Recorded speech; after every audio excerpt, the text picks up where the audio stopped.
नमस्कार, आप देख रहे हैं नेशनल बुलेटिन। मैं हूं आपके साथ रेखा मिश्रा। बुलेटिन की शुरुआत करेंगे हिमाचल प्रदेश के शिमला की, जहां पर लगातार हो रहे आपराधिक घटनाओं को लेकर के विपक्ष के नेता जयराम ठाकुर ने चिंता व्यक्त की है और राज्य में कानून व्यवस्था नाम की कोई चीज नहीं है, ऐसी बातें उन्होंने कही है। देखो, प्रदेश में कानून व्यवस्था नाम की कोई चीज रही नहीं है। गोली कांड हो रहे हैं, चिट्टा गांव गांव में पहुंच गया। ऐसी सूरत में ये हम सब लोगों के लिए बहुत चिंता का विषय बना हुआ है। होली वाले दिन जिस तरह से पूर्व विधायक बिलासपुर में उनके घर में जाकर के उनके ऊपर हमला हुआ, उनका पीएसओ घायल है, वो खुद भी घायल है। अभी तक 4 दिन बीतने के बावजूद भी अभी तक उस पर कार्रवाई नहीं हुई, अभी तक गिरफ्तारी नहीं हो पाई है। और हम आज से नहीं कई वक्त से कह रहे हैं कि हिमाचल प्रदेश में कानून व्यवस्था की स्थिति बहुत खराब है और कम से कम मुख्यमंत्री इस बात को ध्यान दे। बीजेपी के विधायकों को प्रताड़ित करना, बीजेपी के पार्टी के नेताओं को प्रताड़ित करना, विधायकों का 4-4 घंटे 8-8 घंटे वहां पर पुलिस स्टेशन में इन्वेस्टिगेशन के लिए बिठाए रखना, वो उचित नहीं है। और उनकी सर्विलेंस पर काम कर रही है आपकी सरकार। बेहतर होगा कि जो कानून व्यवस्था हिमाचल प्रदेश में तबाह हुई, बर्बाद हो रही है, उस पर वो चिंता व्यक्त करें। और मैं इस बात को जरूर कहना चाहता हूं कि हिमाचल प्रदेश में आज क्या माहौल बना हुआ है। आज हमारे पड़ोसी राज्य के नौजवान हिमाचल प्रदेश में आ रहे हैं, खुलेआम खालिस्तान के नारे लगा रहे हैं, भिंडरवाले का फोटो लगा रहे हैं और मारपीट कर रहे हैं, गुंडागर्दी कर रहे हैं। इन सारी चीजों को लेकर के वर्तमान सरकार को गंभीरता से लेना चाहिए। कानून व्यवस्था को ठीक करने के लिए प्रयत्न करना चाहिए। बजट पेश करेंगे, क्या उम्मीद करते हैं इससे पहले? बजट से किसी को कोई उम्मीद नहीं है। जो पिछली घोषणाएं हैं वो सारी की सारी जो है वो कागज के टुकड़ों के रूप में जो है कहां पड़ी हुई है, कूड़ेदान में पड़ी हुई है। सरकार जो बातें करती है, जो घोषणा करती है, और बजट को हमेशा गंभीरता से लिया जाता है, लेकिन अभी तक कोई योजना पिछले साल की जो घोषित की है उसमें से कोई कार्रवाई अब तक हुई नहीं। स्टेटमेंट की उम्मीद कर रहे हैं? हम कर रहे हैं उम्मीद कि आज बजट है, बजट में कोई और बिजनेस नहीं होता है, लेकिन कानून व्यवस्था आज की तारीख में बहुत ज्यादा महत्वपूर्ण है। मुख्यमंत्री को हाउस में स्टेटमेंट देनी चाहिए। बढ़ेंगे आगे और बात करेंगे उड़ीसा के प्रख्यात कवि रमाकांत रथ की, जिनका निधन हो चुका है और उनके निधन से उड़ीसा में फिलहाल शोक की लहर है। वहीं प्रख्यात उड़ीसा कवि रमाकांत रथ के निधन पर उड़ीसा के मुख्यमंत्री मोहन चरण जी ने भी जो है वो दुख व्यक्त किया है और उनके निधन पर उन्हें याद करते हुए उन्हें श्रद्धांजलि अर्पित की है। आधुनिक ओडिया जगत की जो हमारा लिटरेचर साहित्य की जो वो कवि थे, वो निश्चित रूप से ओडिशा साहित्य जगत में उनका आज अभाव परिलक्षित हो रहा है। और वो भी बहुत बड़ा एक भारतीय प्रशासनिक सेवा में काम कर रहे थे, शासन सचिव के रूप में और मुख्य शासन सचिव के रूप में भी 1990 से 1992 तक वो चीफ सेक्रेटरी रहते हुए उसी टाइम में ओडिशा का काम करने के लिए, और उनका जो दायित्व था अच्छा ढंग से काम भी निभा रहे थे। विशेष रूप से वो जितना आधुनिक ओडिया कविता का जो वो काम कर रहे थे, उसके वो एक युग नायक भी वो थे और ओडिया साहित्य को जातीय और अंतर्जातीय स्तर पर लेने के लिए बहुत कुछ काम कर रहे थे। इसलिए आज केवल उड़ीसा नहीं, सारा भारत के लिए उनका जो साहित्य के लिए जो काम किए हैं, इसलिए उनको भी आपका जो 2006 में पद्म विभूषण सम्मान में उनको तत्कालीन राष्ट्रपति ने सम्मानित किए थे। और उनके साथ साथ उनका जो काव्य ग्रंथ सब जो है, कालजयी के लिए श्री राधा के लिए सरस्वती सम्मान और सप्तम ऋतु के लिए केंद्र साहित्य अकादमी पुरस्कार, सचित्र अंधार के लिए सारला पुरस्कार उनको मिला था। और उनके साथ साथ वो एक प्रथित जैसा लेखक के रूप के नाते उनको केंद्र साहित्य अकादमी फेलोशिप भी मिला था। 2018 में उड़ीसा साहित्य जगत के सर्वोच्च सम्मान अति बड़ी जगन्नाथ सम्मान उनको भी मिला था। निश्चित रूप से उनका परिवार के रहते हुए भी उड़ीसा साहित्य जगत की और उड़ीसा प्रशासनिक होने के नाते जैसे उनका काम निश्चित रूप से आप उड़ीसा वासी और भारत के सब जो आम आदमी नागरिक जो जानते हैं, जैसे महामहिम राष्ट्रपति, माननीय प्रधानमंत्री जी और सारी नेताओं भी, प्रतिनिधिगण सब उनके ऊपर जैसे शत व्यक्त किए। निश्चित रूप से उनका जो काम जैसे वो काम कर रहे थे, उनके लिए सम्मान और श्रद्धांजलि भी वो सब दिए हैं। इसी आधार पर उनका परिवार को निश्चित रूप से मैं समवेदना दे रहा हूं और उनका आत्मा वो शांति में रहे, इसलिए प्रार्थना करता हूं महाप्रभु जगन्नाथ। बढ़ेंगे आगे और बात करेंगे असुद्दीन ओवैसी की, जिन्होंने आज जंतर मंतर पर वक्फ संशोधन विधेयक 2024 के खिलाफ all India Muslim personal law board के विरोध प्रदर्शन में वह शामिल हुए। तस्वीरों में आपको नजर आ रहे हैं असुद्दीन ओवैसी, और साथ ही आपको बता दें कि इस विरोध प्रदर्शन में कई सारे संगठन मुस्लिम समुदाय से जुड़े हुए शामिल हैं। वक्फ विधेयक के खिलाफ all India Muslim personal law board के बैनर तले आज जंतर मंतर पर बड़ा प्रोटेस्ट हो रहा है। इसमें अलग अलग मुस्लिम संगठनों के प्रमुख और राजनीतिक दलों के सांसद और वरिष्ठ नेता जो हैं वो शामिल हुए हैं। इस बीच जमीयत उल्लेमा ए हिंद के अध्यक्ष मौलाना महमूद मदनी ने बड़ा बयान भी दिया है। महमूद मदनी ने कहा है कि यह मुसलमानों का नहीं बल्कि दस्तूर का मामला है। हमारे घरों और मस्जिदों पर बुलडोजर चलते हैं, ऐसा करके संविधान पर बुलडोजर चला रहे हैं। हमें कुर्बानी देने के लिए तैयार रहना होगा, हमें इनकी मुखालफत करनी होगी। इससे पहले जंतर मंतर पर कांग्रेस नेता सलमान खुर्शीद, इमरान मसूद और असुद्दीन ओवैसी जैसे दिग्गज भी प्रदर्शन में शामिल हुए हैं, और असुद्दीन ओवैसी फिलहाल आपको तस्वीरों में भी नजर आ रहे हैं।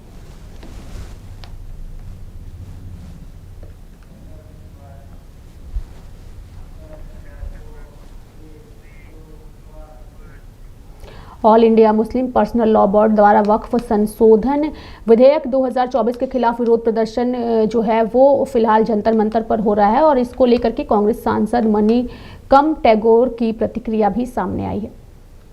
We had been very clear that Congress Party has on the Waqf bill issue, Congress Party is very clear that we oppose that bill. But many organizations can have many kind of protest. But for us in the Parliament, we are united with the India Alliance partners, our colleagues. We are working on with them in the floor of the Parliament in JPC. When it was bulldozed also, we had all worked together. We will deal with that in Parliament. We had been very clear that Congress Party has on the Waqf bill issue, Congress Party is very clear that we oppose that bill. But many organizations can have many kind of protest. But for us in the Parliament, we are united with the India Alliance partners, our colleagues. We are working on with them in the floor of the Parliament in JPC. When it was bulldozed also, we had all worked together. All India Muslim personal law board द्वारा वक्फ संशोधन विधेयक 2024 के खिलाफ किए जा रहे विरोध प्रदर्शन पर बीजेपी सांसद जगदम्बिका पाल की भी प्रतिक्रिया सामने आई है, और उन्होंने स्पष्ट कहा है कि ये सिर्फ राजनीतिक विरोध है। ये केवल सियासी तौर से विरोध हो रहा है। अभी तो एक्ट भी नहीं आया। हमने अपनी रिपोर्ट 428 पेज की दी है, उसके आधार पे सरकार उसको अप्रूव करके सरकार उस पे अमेंडेड जो 44 संशोधन पहले थे, अब उसको जो हमने हमारी रिपोर्ट पे हमने 14 अमेंडमेंट्स किया, उसके आधार पे एक अमेंडेड बिल आएगा। उस बिल को पास होने के बाद इनको कोई बात कहनी चाहिए। इसका मतलब है कि बिल अभी आया भी नहीं, कानून बना भी नहीं। किस सवाल पे आज जंतर मंतर पे all India Muslim personal law board हो, जमायत उलमा हिंद हो, या ओवैसी की पार्टी AIMM हो, या विपक्ष की पार्टियों को नेताओं को बुलाया जा रहा है, ये केवल सियासी तकरार है। लोगों के मन में गुमराह किया जा रहा है। सरकार के प्रति केवल एक विरोध करने के लिए कहा जा रहा है, अन्यथा ये कानून जो सरकार लेकर के आई थी और JPC को सुपुर्द हुआ था, वो एक बेहतरी के लिए। लोग कह रहे हैं जंतर मंतर में बैठ के साहब हमारे अख्तियार DM को दे दिया जाएगा। कहीं नहीं DM को। अगर कोई डिस्प्यूट होगा वक्फ की प्रॉपर्टी के साथ और किसी का चाहे किसी सरकार के साथ या किसी और के साथ, अब DM को अधिकार नहीं होगा। DM से ऊपर चाहे कोई राज्य सरकार का सेक्रेटरी होगा, कमिश्नर होगा, और यहां तक कि ट्रिब्यूनल में अगर कोई एग्रीव्ड है तो उसको हाई कोर्ट सुप्रीम कोर्ट जाने का उसको अवसर मिलेगा, और बेहतर कानून बनाया जा रहा है। इसके बाद भी मुझे तो आश्चर्य है कि किसी एक सवाल को तो बता दें कि इस हमारी रिपोर्ट में उनके हितों पे कुठाराघात होगा या हमने ऐसा कोई प्रावधान किया है जिसपे वो सवाल उठा करके देश को गुमराह कर रहे हैं कि साहब मस्जिद और खानका कब्रिस्तान ये चली जाएंगी, ये केवल देश को झूठ फैलाना है। जी, सब वक्त प्रॉपर्टी को लेकिन वो लोग इनसिक्योर हैं। उनका कहना है कि हमारी जमीनों को जबरदस्ती छीना जा रहा है और खासकर जो है हमारी जो रिलीजियस प्लेसेस हैं उनको छेड़ा जा रहा है, और साथ ही ये भी है कि किस तरह से हम लोग को जो है दबाया जा रहा है। और उन्होंने बोला अगर हमारी मांगे नहीं पूरी होती हैं तो शाहीन बाग या जो और प्रोटेस्ट हुई है सीए को लेकर इस तरह की प्रोटेस्ट की जाएगी। देखिए, वक्फ की जमीनों को कोई छीनने नहीं जा रहा है। वक्फ की जमीन को तो अगर कहीं खुर्द-बुर्द किया जा रहा है, बेचा जा रहा है, तो उनके मुतवल्लियों के द्वारा। क्या कहीं सरकार ने वक्फ की जमीन को बेचा है? किसी हिंदू ने बेचा है? अगर कहीं भी कोई खुर्द-बुर्द हो रहा है, कोई अगर उसको डिस्पोज किया जा रहा है, तो वही मुतवल्ली, वही केयरटेकर, वही वक्फ बोर्ड से जुड़े हुए लोग हैं। आज ये अगर अमेंडमेंट आ रहा है तो इस बेहतरी के लिए आ रहा है कि अब वक्फ की प्रॉपर्टी को कोई बेच नहीं पाएगा, वो रजिस्टर्ड होगी, वामसी पोर्टल पे होगा, उसका लाभ गरीब, पसमानदा, बच्चों, अनाथ, विधवाओं को मिले। और ये कहना कि अगर ये कानून पास हो गया तो शाहीन बाग बना देंगे, इस तरह की धमकियां तो पहले भी आई। जब आर्टिकल 370 35A हो रहा था तो ऐसी धमकियां आ रही थी कि जम्मू कश्मीर में खून की नदियां बह जाएंगी। लेकिन आज दुनिया का सबसे फेवरेट डेस्टिनेशन हो गया जब गृह मंत्री जी लेकर के सदन में आए थे और पास हुआ मोदी जी के नेतृत्व में। आपने देखा कि 3 तलाक था, उस समय भी इसी तरह जंतर मंतर पे विरोध हो रहा था, यही लोग थे। और आज अल्पसंख्यक महिलाएं आज उसका किस तरीके से सिक्योर हुई हैं। तो जिस तरह से महिलाओं के उनकी जिंदगी को, हक हकूक को सिक्योर किया गया, अब वक्फ की प्रॉपर्टी को भी। बढ़ेंगे आगे और बात करेंगे पूर्व रक्षा मंत्री मनोहर पर्रिकर की, जिनकी आज पुण्यतिथि है और उनकी पुण्यतिथि के मौके पर भाजपा के तमाम नेता उन्हें श्रद्धांजलि देते नजर भी आ रहे हैं। इस बीच गोवा के मुख्यमंत्री की अगर हम बात करें तो प्रमोद सावंत ने भी पूर्व मुख्यमंत्री व पूर्व रक्षा मंत्री मनोहर पर्रिकर को उनकी पुण्यतिथि पर श्रद्धांजलि अर्पित करते हुए उन्हें याद किया है। Minister x defence minister Manohar Parrikar, इनके आज श्रद्धांजलि कार्यक्रम पर, इस पुण्यतिथि के अवसर पर मैं उनको श्रद्धांजलि देता हूं और पूरे गोवा सरकार की तरफ से, गोवा लोगों की तरफ से और भारतीय जनता पार्टी गोवा प्रदेश की तरफ से मैं उनको याद करके उनको श्रद्धांजलि देता हूं। मनोहर पर्रिकर ये architect of the new modern Goa, ये उनकी पहचान थी। यहाँ पे जो स्पेशली जो इंफ्रास्ट्रक्चर डेवलपमेंट की नींव उन्होंने रखी थी, वही पूरे इंफ्रास्ट्रक्चर प्रोजेक्ट जो हमें कंप्लीट की, वही उनको एक्चुअल में श्रद्धांजलि है।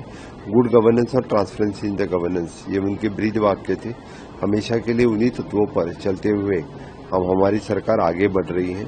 फिर एक बार गोवा के लोगों की तरफ से, गोवा की सरकार की तरफ से मैं उनको आदरांजलि करता हूँ। आज के दिन पे उनको बहुत बहुत याद करता हूँ। फिर से एक बार all India Muslim personal law board द्वारा वक्फ संशोधन विधेयक 2024 के खिलाफ हो रहे विरोध प्रदर्शन पर कांग्रेस नेता प्रमोद तिवारी की भी प्रतिक्रिया सामने आई है और उन्होंने इस विरोध प्रदर्शन को अपना समर्थन भी दिया है। वक्फ की जब जेपीसी थी वहां भी हमने स्पष्ट कर दिया, पार्लियामेंट में जब आएगा वहां भी स्पष्ट कर देंगे। हमारी घोषित नीति है, हम भारतीय जनता पार्टी के जिस तरह जो भारतीय जनता पार्टी चाहती है हम उससे सहमत नहीं। सर, आप सदन में उपनेता हैं और वक्फ की जब जेपीसी थी वहां भी हमने स्पष्ट कर दिया, पार्लियामेंट में जब आएगा वहां भी स्पष्ट कर देंगे। हमारी घोषित नीति है, हम भारतीय जनता पार्टी के जिस तरह जो भारतीय जनता पार्टी चाहती है हम उससे सहमत नहीं। सर, आप सदन में उपनेता हैं। वक्फ संशोधन विधेयक 2024 के खिलाफ हो रहे विरोध प्रदर्शन पर बीजेपी सांसद संजय जायसवाल की भी प्रतिक्रिया सामने आई है और उन्होंने कहा है कि यह देश कानून से चलता है। मैंने उनसे एक प्रश्न पूछा था और आज उन्होंने मेरा कोई जवाब नहीं दिया था। मेरा आज भी यह प्रश्न है कि एक इनके साहबजादे कोई खड़े हो जाएं और कहें कि 20 पीढ़ियों से मेरे यहाँ यह चला आ रहा है कि सम्राट अकबर ने अपनी 7वीं बेगम को कहा था कि मैं हुकूमत हिंदुस्तान वक्फ कर रहा हूं, तो मैं और ऑल इंडिया मुस्लिम लीग के सारे सदस्य इस देश में रहें कि हम सब बंगाल की खाड़ी में चले जाएं। यह देश कानून से चलता है, जिसकी संपत्ति है उसकी संपत्ति का मालिकाना हक उसका है।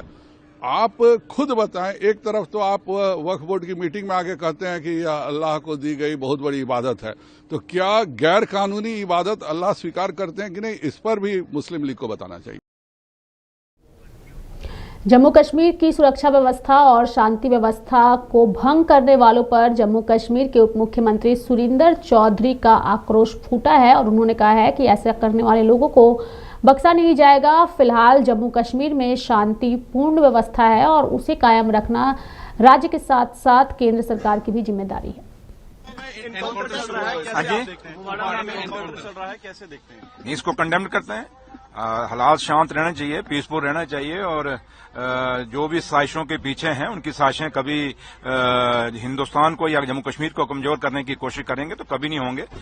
जम्मू कश्मीर का भाईचारा मजबूत है और हम लोग इकट्ठे हैं और हमेशा जो भी देश के खिलाफ कोई हरकत करेगा उसको बर्दाश्त नहीं किया जाएगा। हाँ जी, कैसे देखते हैं? इसको कंडेम करते हैं। हालात शांत रहना चाहिए, पीसफुल रहना चाहिए और जो भी साजिशों के पीछे हैं उनकी साजिशें कभी हिंदुस्तान को या जम्मू कश्मीर को कमजोर करने की कोशिश करेंगे तो कभी नहीं होंगे।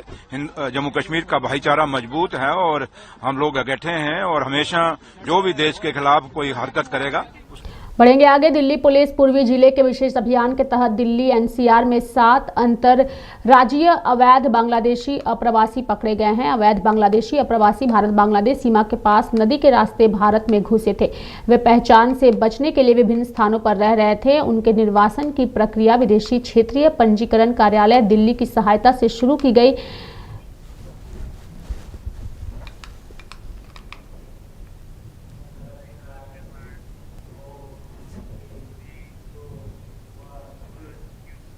बढ़ेंगे आगे और बात करेंगे पीएम मोदी के पॉडकास्ट को लेकर के जेडीयू नेता नीरज कुमार की प्रतिक्रिया सामने आई है और उन्होंने पीएम मोदी के पॉडकास्ट और गोधरा को लेकर के क्या कहा है, आप भी सुनिए।